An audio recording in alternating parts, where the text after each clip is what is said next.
Bonjour et bienvenue à cette causerie dominicale. Alors, je suis Albert Dugas et je travaille en communication et pastorale au diocèse de Bathurst. À cause de circonstances incontrôlables, nous ne pouvons vous présenter la causerie de Madame Marie-Ève Michon. Nous vous présentons donc la causerie qui devait passer le 23 juin. À l'occasion du 75e anniversaire de la fondation du diocèse de Bathurst, nous vous présenterons une série de causeries dominicales pour vous présenter les évêques qui ont œuvré dans le diocèse de Bathurst. Dans cette première partie de cette première causerie, je vous parlerai cependant de la succession épiscopale au Nouveau-Brunswick, c'est-à-dire tout ce qui s'est passé du début de la colonie jusqu'à aujourd'hui, mais en particulier au Nouveau-Brunswick. Alors, la documentation que je vous présente vient de différentes sources, dont un article publié par Monseigneur Arthur Gallien. Voici, du début de la colonie jusqu'en 1819, l'Acadie tout entière est sous la juridiction des évêques de Québec. À partir de 1604, cependant, les prêtres, si vous voulez, qui nous venaient en Acadie, relevaient directement de la France et nous étaient envoyés surtout par le roi. Et avec l'arrivée de Monseigneur de Laval à Québec, à ce moment-là, que la juridiction de l'Église acadienne relevait du diocèse de Québec. Et ça jusqu'en 1819. C'est avec un zèle admirable, intrépide et une sollicitude toute maternelle que ces derniers s'occupèrent des besoins spirituels de notre région. À 4 reprises, les évêques du Québec entreprirent de longs et périlleux voyages par mer et goélette, ou en canot encore, par terre traversant à pied d'immenses forêts sauvages pour venir apporter encouragement, réconfort et consolation à leurs missionnaires et conférer le sacrement de confirmation à cette population qui n'a jamais vu d'évêque. Digne émule de l'intrépide saint Paul. C'est pour cela que quand vous faites de la recherche, par exemple généalogique, vous allez vous rendre compte que les enfants sont confirmés très très vieux parfois. Parce que les évêques ne passaient pas dans la région et même les missionnaires ne passaient pas dans la région. Et ça surtout après la déportation. Parce qu'avant la déportation, quand même, l'Église d'Acadie était bien structurée avec plusieurs paroisses. Alors le premier de ces évêques qui visitent l'Acadie fut Monseigneur de Saint-Vallier, successeur de Monseigneur de Laval. Avant même sa consécration, il visite en 1785 la seigneurie de Richard Denis, sieur de Fronsac et fils de Nicolas Denis à la rivière à la Croix, qui est aujourd'hui Burnchurch, et longe tout le littoral du Nouveau-Brunswick.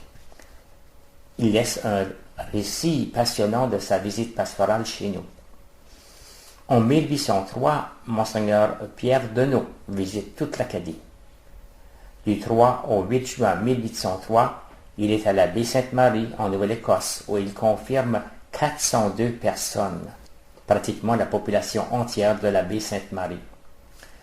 Sur une grande pierre que l'on trouve encore à l'endroit du maître-autel de son église incendiée, le père Jean Mandé Sigogne fait graver une inscription soulignant que le 3 juin 1803, Monseigneur Deneau a abordé sur ses rives qu'aucun évêque n'a visité avant lui et y a passé 3 jours en fonction épiscopale. En passant, cette inscription est écrite en grec. En revenant de ce voyage historique, Monseigneur Deneau visite la partie nord-est du Nouveau-Brunswick. Du 7 au 11 septembre, il est à Burnchurch où il confirme 191 candidats, tant français qu'anglais, et 191 indiens. On retrouve ceci dans les registres de Neguac. Dans le registre de Tracadie et de Caraquette, nous trouvons un compte-rendu du passage. Le 4 juin 1811, c'est au tour de Monseigneur Joseph-Octave Plessis de visiter l'Acadie. Il part de Québec sur l'Angélique, goélette de 32 tonneaux du capitaine Aimé Dugas, en compagnie du père Joseph L. Desjardins, ancien missionnaire de Caraquette, et de R. Gaulin, diacre. Il descend le Saint-Laurent, longe la Gaspésie, visite les îles de la Madeleine et revient par le Nouveau-Brunswick. Le 25 juin 1811, il est à Caraquette et le 7 juillet à Nipisiguit, soit Bathurst. Le 8 juillet au Petit Rocher et son retour à Québec en visitant la partie sud de la Gaspésie. L'année suivante, il revient continuer sa visite interrompue l'année précédente. Le 20 mai 1812, il traverse à Lévis et se rend à Kamouraska en voiture. Là, il s'embarque une seconde fois sur l'Angélique et arrive le 7 juin à Tracadie. Le 11 juin, il est à Neguac et pendant quelques jours, il missionne dans les parages. Le 21 juin, il visite Richibouctou, passe à l'île Saint-Jean et au Cap-Breton, revient à Restigouche, s'arrête au Madawaska et enfin rentre à Québec 16 semaines plus tard. Alors le 12 janvier 1819, Bicêtre nomme Bernard Auguste McAkin auxiliaire de Monseigneur Plessis avec mission de s'occuper des provinces du Golfe Saint-Laurent. Le 11 août 1829, Monseigneur McAkin devient le premier évêque de Charlottetown. L'ère du Québec est terminée, le Nouveau-Brunswick tombe sous la juridiction de l'évêque de Charlottetown. En 1836, Monseigneur Donald MacDonald est nommé administrateur du diocèse de Charlottetown et le 5 octobre 1837, il est consacré évêque de ce diocèse.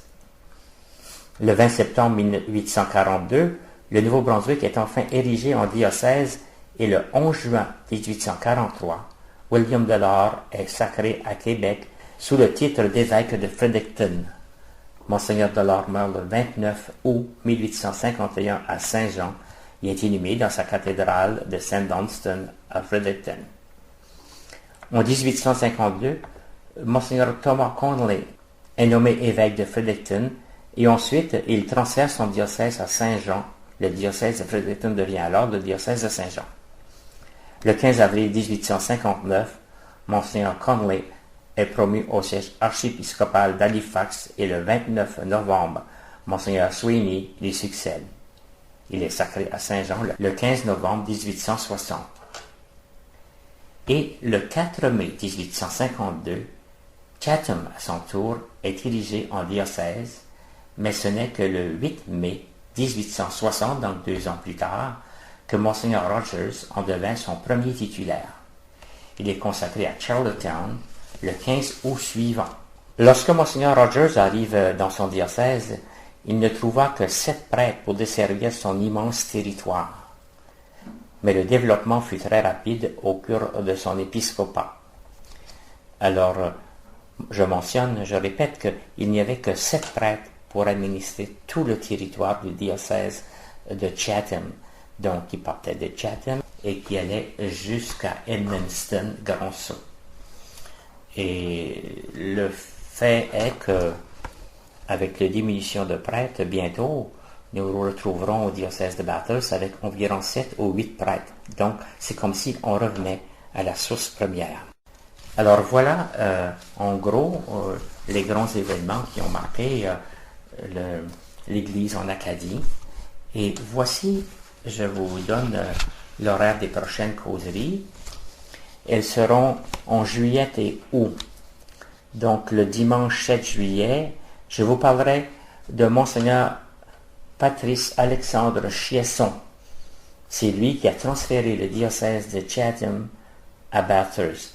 Et ça s'est fait en 1938.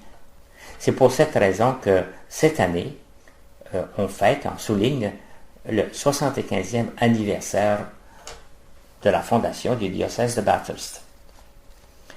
Monseigneur Chiasson a succédé Monseigneur Camille-André Leblanc et la causerie du 14 juillet, je vous parlerai de Monseigneur Camille-André Leblanc, alors que le 21 juillet, la causerie portera sur Monseigneur Godin qui a succédé à Monseigneur Leblanc. Et le 28 juillet, ce sera la causerie portera sur Monseigneur Arsène Richard qui, comme vous vous rappelez, les plus anciens, n'a pas eu un long règne à cause de sa maladie, malheureusement. Et ensuite, le 4 août, Monseigneur André Richard, qui a succédé à Monseigneur Arsène, Le 18 août, Monseigneur Valéry Viennot, qui a succédé à Monseigneur André Richard, puisque Monseigneur Richard a été nommé archevêque de Moncton. Le 25 août, Je vous parlerai de Monseigneur Daniel Jaudoin, qui est notre nouvel évêque, qui a été ordonné en avril, et qui a succédé à Monseigneur Valéry Viennot, qui est devenu archevêque de Moncton. Donc, bon dimanche et bonne semaine.